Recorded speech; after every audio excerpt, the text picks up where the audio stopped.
Hi, my name's Neil. I'm the lead minister here. It's really good to be with you this evening.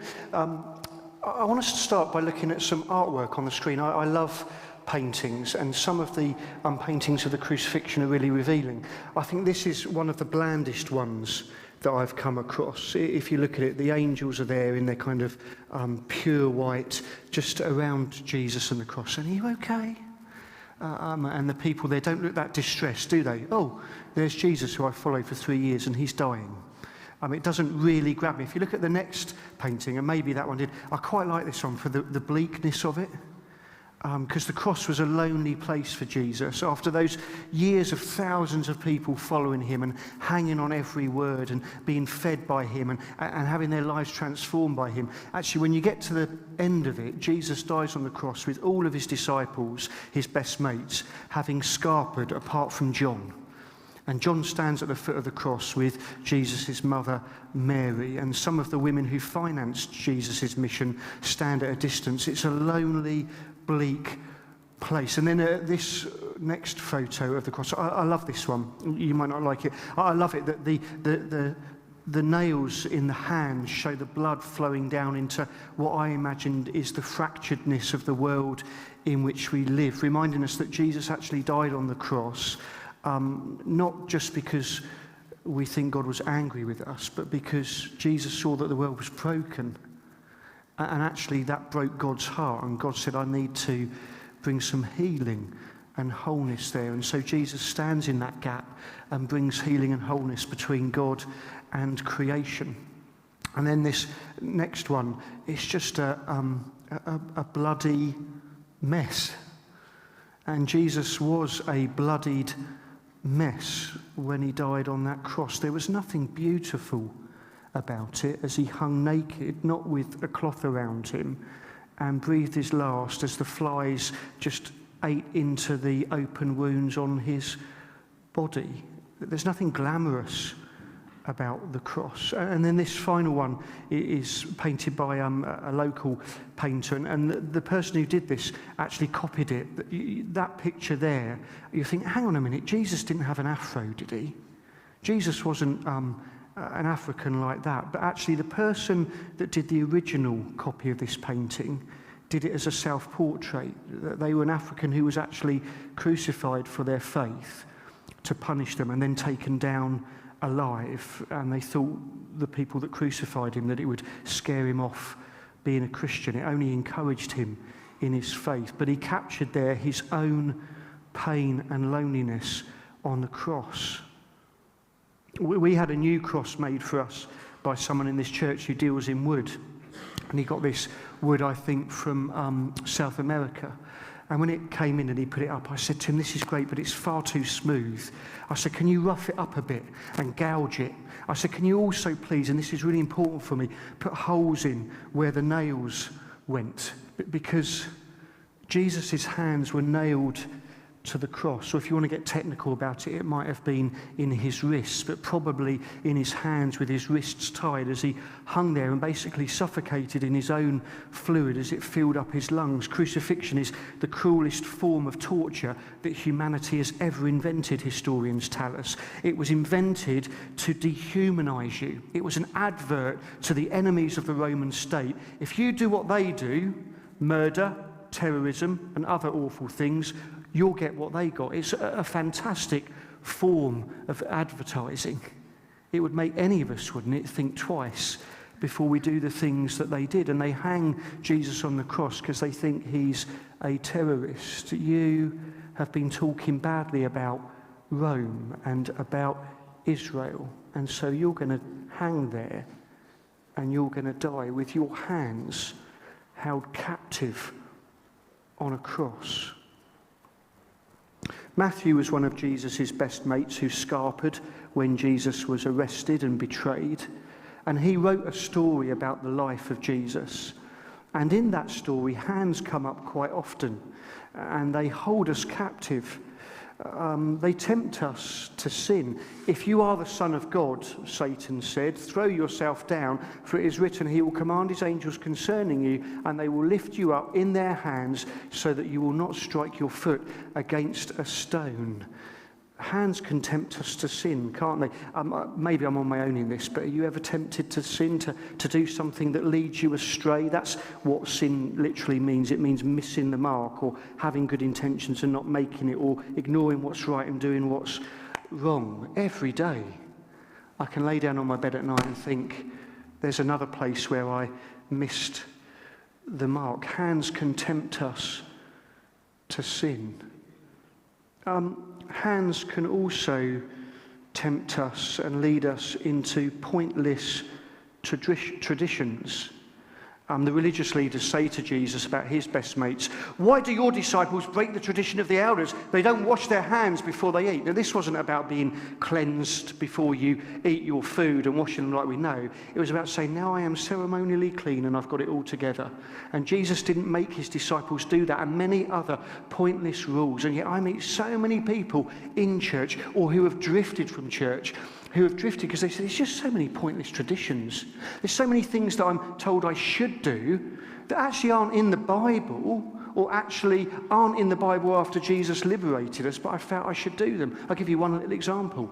I must go to church twice on Sunday. It doesn't say that anywhere in the Bible. It says don't give up meeting together, but it doesn't say how often. If you want to go for a biblical example, in Acts chapter 2 it says they met daily. Are you up for that? Doing this every day of every week? Yeah, that made you think a bit, didn't it? The point is, keep meeting together to encourage one another, but don't get dragged into pointless traditions. Anything you do should make you a bit more like Jesus and help you know how much God loves you. If it doesn't, then maybe you should consider ditching it. Hands can hold us captive. Hands can marginalise people in Matthew's gospel. Then people brought little children to Jesus for him to place his hands on them and pray for them, but the disciples rebuked them. Go away, Jesus is creating a movement here. It's for serious adults, and we don't want any children messing up the show, is kind of what they were saying. And yet we know that Jesus said children are central to what I do. This is a family where the youngest to the oldest should be involved. And you thought my hands would go the other way, didn't you? Because the youngest are down there and the oldest are up there. But maybe God has it another way round. And maybe the children are far more important than sometimes the church thinks they actually are. Hands can hold us captive in so many ways. And also in Matthew's gospel, it's hands that kill Jesus. 2 times he says, I'm going to be betrayed. From that time on, Jesus began to explain to his disciples that he must go to Jerusalem and suffer many things at the hands of the elders, the chief priests, and the teachers of the law, and that he must be killed and on the 3rd day be raised to life again. And then a few chapters later, he says, when they came together in Galilee, Jesus said to them, the Son of Man, that's what he called himself, is going to be delivered into the hands of men. And then on the night he was betrayed, it said, then he returned to his disciples after he'd been praying and said to them, are you still sleeping and resting? Look, the hour has come, and the Son of Man is delivered into the hands of sinners. And then when Jesus was being tried by the Roman authorities, by Pilate, it says this, when Pilate saw that he was getting nowhere, but that instead an uproar was starting, he took water and washed his hands in front of the crowd. I'm innocent of this man's blood, he said. It is your responsibility. And they pleaded with Pilate to murder Jesus. And he hung on a cross and breathed his last and died with his hands held captive. 3 months ago today, my dad died at the age of 68, and I remember being at London College Hospital and sitting with him as the machines beeped and as the tubes gurgled. And all I wanted to do was hold his hand, that huge, strong hand that he would put up to mine when I was a child and it would dwarf it. That hand that when I was 15 and went to him so proud and said, Dad, look, I've got a hair on my chest. He pinned me down and plucked it out. That hand that when we were at family occasions would just pinch the inside of my thigh, which really hurts. Don't do it if you haven't, it's not clever. And would drive me into a rage, and then he'd look at my mum like, what? I don't know what's wrong with him. That hand that in the last video we've got of his life, last Christmas, when we were all trying to listen to what someone was saying, he was caught on film poking Amos, my 7-year-old son, in the side, trying to distract him so that he wouldn't listen. I wanted to, at that moment, as he breathed his last, hold his hand, because there's something about hands, isn't there? And as he breathed his last and his hands went cold, I still wanted to hold it. And as it turned as cold as a slab of granite stone, I still wanted to hold it, hoping that life might come back. Hands held captive. What do we do with our hands? I did a wedding yesterday down in Bournemouth. Well, strictly speaking, I didn't do it. My car broke down and I didn't make it. And then a taxi took me there, and after we'd had all the food and that, and they did the speeches, I then did my sermon before they did the speeches. So it didn't work out exactly as planned, but hey-ho, they're married. They're probably happy now. Probably didn't remember anything I said anyway, like you won't tomorrow morning, although hopefully it will have done you some good. And we went down there and we had some food, and then we went down on the beach in Bournemouth, and it was my friend who's English. He's very English. He's like a young Mr. Bean. And then his wife is called Eloise, and she's French. And she's all, you know, all that French, they just glide, don't they? They look so elegant. And we went on the beach, and all the English people rolled up our trousers, and we went, oh, it's cold. All the French people stripped off to their swimming costumes. Even the bride, under her wedding dress, had got on a swimming costume. And I thought, when she's taken off her dress, I thought, whoa, what's going on here? And all the French stride in to the water. Oh, bonjour, baguette, petit bois. And it just showed the difference in our cultures. When we got back to the church for more food before the speeches, an English lady from the church in her 60s to 80s, I think, said to me, oh, you are quite sunburned, aren't you? I said, I am. You know when you can feel yourself sweating, where it's beginning to roast you like a hog roast? And I thought, I am. She said, we need to get you some after sun. I said, oh, that would be great, thank you. She said, I think I know where it is. Come with me to the emergency room. So, okay. I followed this lady down to the emergency room, and we got into this room, and she got the after sun, and I thought she was going to go, here we are, and she put it in her hands and began to rub it in her hands, and she went, do you mind if I touch you? I'm like, well, what do I do now? Because really, I do mind if you touch me. I don't even know your name, love, and you like got all this after sun on your hands. And so I went, yeah, okay, and I turned around as if to say, you're doing my neck. If you touch my face, I'm going to lay you out like I don't know what. And so I did that, and she's doing my neck, and then I could hear squirt some more, and I thought, she's going for my face. So I said, oh, can I have some, please? So she put some in my hand, and I covered my face. I was like one of those mime artists like that. I thought, I'm getting it all on. And she said, oh, do your ears. She was in my ear holes, all in here. I mean, you just do the edge round there, don't you? You don't get burnt in the ear hole, as far as I'm aware. I wasn't laying like that on the beach. I was stood there with my trousers up to there, and she's massaging my... Oh, I need prayer at the end of this service. What do we do with our hands? Sometimes we point and we accuse others, and we say what a mess they've made of their life. I always was reminded that when I point one finger at someone else, I'm pointing 3 back at me, and sometimes our pointing is deflecting what's not quite worked out in our lives. Sometimes we shake hands and we say, I want to be your friend, I want to embrace you as a friend of mine. Sometimes we slap, don't we? Maybe not physically, sometimes physically, but with our words and our looks and our emails and our letters, and we put other people in their place where they belong. Sometimes our hand is an encouragement. Keep going.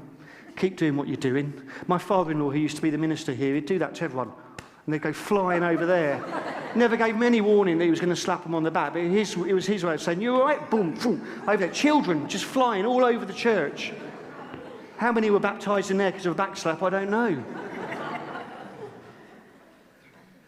Sometimes we put our hand on someone's shoulder and say, "I'll pray with you. I'm in this with you. I know it's tough, but I will stand beside you." You see, one of the great things of the Christian message is that you don't have to have it all together to follow Jesus. If you've ever thought of someone who's not a Christian yet, "Oh, you've got to be perfect to follow Jesus and be a Christian. You've got to be able to wear white socks with sandals and beige shorts." You don't have to. In fact, no one in here who is a Christian has got it all together. Not one. We're all broken and busted in some way, shape or form. We might be able to hide it better than others, but we don't rely on ourselves, do we? We rely on the one who was held captive on the cross. Fred Craddock was an old American preacher. And, oh yeah, this is good before we go on to that. There's Jesus' hands held captive. I love the flow of the blood there. Can you see what it says? It says, "I," at the top by the nail, "will," just on the left of the picture as we look at it, "not," in the middle, "forget you." Jesus says as he hangs on that cross, with his hands held captive, "I will not forget you."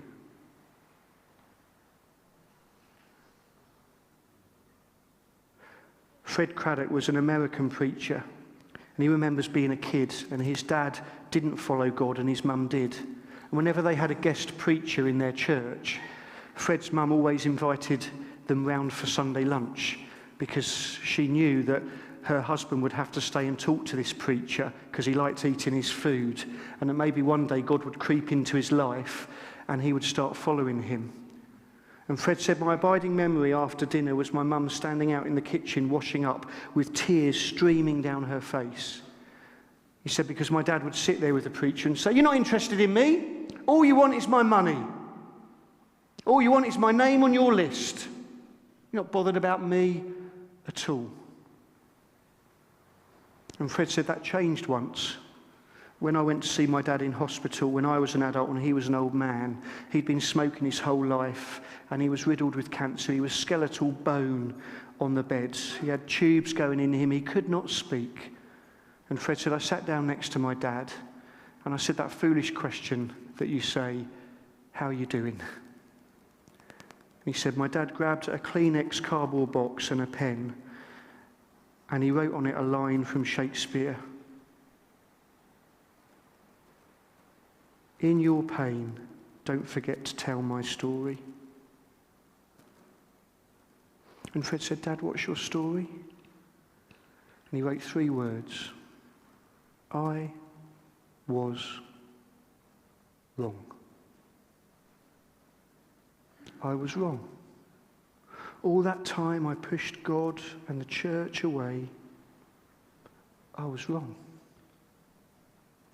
And at that moment, he let Jesus be king of his life. Henri Nouwen is a Catholic preacher and writer. And in the year before he died, he was really interested in the circus, especially the trapeze. And he went to see a trapeze act, one of the best in the world, called the Flying Roadleys. And he would eat dinner with them and he would watch their acts and he would watch them practice. And he sat down with the leader of the group once and he said, "How do you do it?" And he said, "Oh, it's really important." He said, "We've got someone who's a flyer and someone who's a catcher." And he said, "The flyer needs to fly and the catcher needs to catch." And he said, what's really important about it is when the flyer lets go of the thing they're hanging on to, all they do is that. He said, if they start trying to catch the catcher, then they will break their wrists or their arms. The flyer has to let go and keep their arms straight and trust that the catcher will catch them. If the flyer tries to catch the catcher, they break their arms. It's trust. And it's like that with God. That we just reach out and trust that God will catch us. Whatever the tempting sins have been, whatever the empty, pointless traditions have been, whatever the marginalisation is that we've felt, none of that need be a block to us being caught by God. We just fly and let him catch us. Because although Jesus' hands were held captive on that cross, he refused to stay there, and 3 days later rose from the dead to show that he had conquered all that is cruddy in this world. I was walking my kids to school, as I do most mornings, the youngest two, Evie and Amos, they're 10 and 7. And we were walking to school one morning and I was a little bit irritated. You may not have experienced this as a parent, because we were slightly late getting to school. And I was like, come on, you need to hurry up. Amos, you always forget your glasses and your bag and your jumper and sometimes one of your shoes, which I just don't get how you can get ready for school and just have one shoe on and think, yeah, I'm good to go. And as we were walking along, I think we need to get there. And all of a sudden, this little hand just slipped into my right hand and slowed me down. As Amos, by putting his hand in mine, said, with no words at all, Daddy, I want to be with you on this journey. And it warmed my heart. And when we reach out to God, God doesn't catch us because he has to. God doesn't catch us because the Bible said he had to. God doesn't catch us in a mood. God catches us because he loves us. And it warms his heart when we reach out to him and he can hold our hand. Are you held captive by anything in life? Can I encourage you to reach out to God, to fly, and trust and have faith that he will catch you? Let's pray together.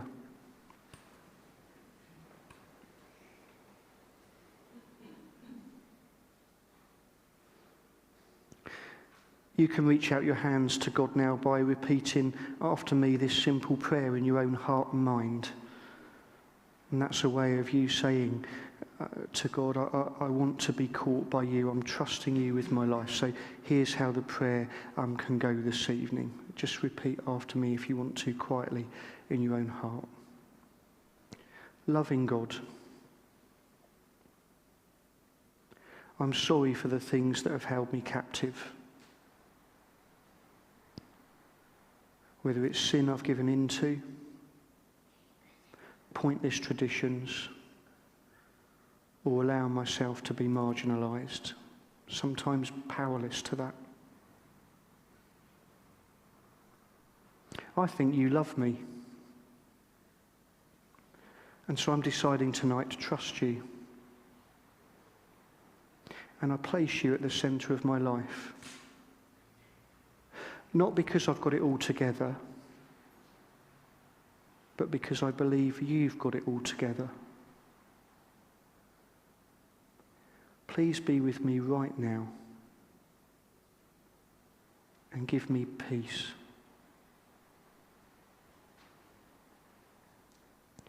In Jesus' name, amen. Our friends are going to be baptised in a minute, but you might not have seen a baptismal service before, so I'm briefly going to explain. This water is not holy or anything like that. It's tap water that has been warmed to a very acceptable temperature. And each of the people that want to be baptised are going to come and share briefly about why they want to do it. And then they're going to come into the water where Sally and Tim are going to baptise them. They're going to ask them a few questions about whether they have got God at the centre of their lives, and then they're going to shove them right under the water.